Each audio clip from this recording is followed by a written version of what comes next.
ಬರೀ chat G P ಟಿನ ಒಂದು information ಬೇಸಾಗಿ ನೀವು ಟ್ರೀಟ್ ಮಾಡಿದ್ರೆ ನೀವು ಮನೇಲಿ ಕುತ್ಕೊಂಡು ಸಂಪಾದನೆಯನ್ನು ಮಾಡೋಕ್ಕಾಗಲ್ಲ. ಫಸ್ಟ್ ನೀವು ಎ ಐ ಟೂಲ್ಸ್ನ ಕಲೀರಿ. ಅದನ್ನು ಕಲಿಬೇಕಂದ್ರೆ ಬರೀ ಚಾಟ್ ಜಿ ಪಿ ಟಿ ಅಲ್ಲ, Claude, Google Gemini, Perplexity, Canva A I, runway, Midjourney, 11 labs, Gamma, Zapier A I. ಈ ಟೂಲ್ಸ್ ಎಲ್ಲ ಜಸ್ಟ್ ಟೂಲ್ಸ್ ಅಲ್ಲ. ನೀವು ಕಂಟೆಂಟ್ ರೈಟಿಂಗ್ ಮಾಡ್ಬೋದು, ಡಿಸೈನಿಂಗ್ ಮಾಡ್ಬೋದು, ರಿಸರ್ಚ್ ಆ್ಯಂಡ್ ಪ್ರೊಡಕ್ಟಿವಿಟಿಗೆ ಹೆಲ್ಪ್ ಆಗುತ್ತೆ.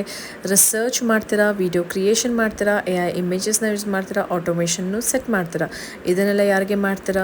ಬಿಸ್ನೆಸ್ಗಳಿಗೆ ಮಾಡ್ತೀರಾ. ಸೊ ಬಿಸ್ನೆಸ್ಗಳಿಗೆ ಈ ಎಲ್ಲ ಎಕ್ಸ್ಪರ್ಟ್ಸ್ ಅಗತ್ಯ ತುಂಬ ಇದೆ. ಅವರು ನಿಮ್ಮನ್ನು ನಂಬಿ ನಿಮ್ಮ ಮನೇಲಿ ಕುತ್ಕೊಂಡು ಸಂಪಾದನೆ ಮಾಡೋದಕ್ಕೆ ಅವರು ನಿಮಗೆ ಪ್ರಾಜೆಕ್ಟ್ಸ್ನ ನಿಮಗೆ ಕೊಡಬೇಕಂದ್ರೆ ಫಸ್ಟ್ ಆಫ್ ಆಲ್ ನಿಮಗೆ ಈ ಡಿಜಿಟಲ್ ಸ್ಕಿಲ್ಸ್ನ ನೀವು ಕಲ್ತಿರಬೇಕು. ಆ ಸ್ಕಿಲ್ಸ್ನೇ ನೀವು ಈ ಪ್ಲ್ಯಾಟ್ಫಾರ್ಮಲ್ಲಿ ಕಲಿತೀರ. ಅದು ನನ್ನ ಒಂದು ಕನ್ನಡ ಮೆಂಟರ್ಶಿಪ್ಪಲ್ಲಿ. ಸೊ ವರಿ ಮಾಡಬೇಡಿ, ನಿಮಗೆ ಬರೀ ಕನ್ನಡ ಬರುತ್ತೆ ಅಂದರೆ ಕ್ಯಾಪ್ಷನ್ ಇರೋ ವಾಟ್ಸಪ್ ನಂಬರ್ಗೆ ಮೆಸೇಜ್ ಮಾಡಿ, ಇಲ್ಲ ನನ್ನ ಒಂದು ಯೂಟ್ಯೂಬ್ ಚಾನಲ್ ಒಳಗಡೆ ಹೋಗಿ ಬೇರೆ ವೆಬಿನಾರ್ ಎಲ್ಲ ನೋಡಿ.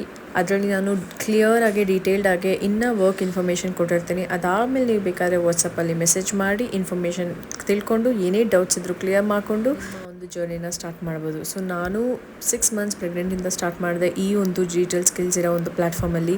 I must say everything changed ಆವತ್ತಿಂದ. ಆ್ಯಂಡ್ ನಾನು ಇವಾಗ ಫಿನಾನ್ಷಿಯಲಿ ಇಂಡಿಪೆಂಡೆಂಟ್ ಆಗಿದ್ದೇನೆ ಅಂದರೆ ಈ ಪ್ಲ್ಯಾಟ್ಫಾರ್ಮ್ ಕಾರಣ.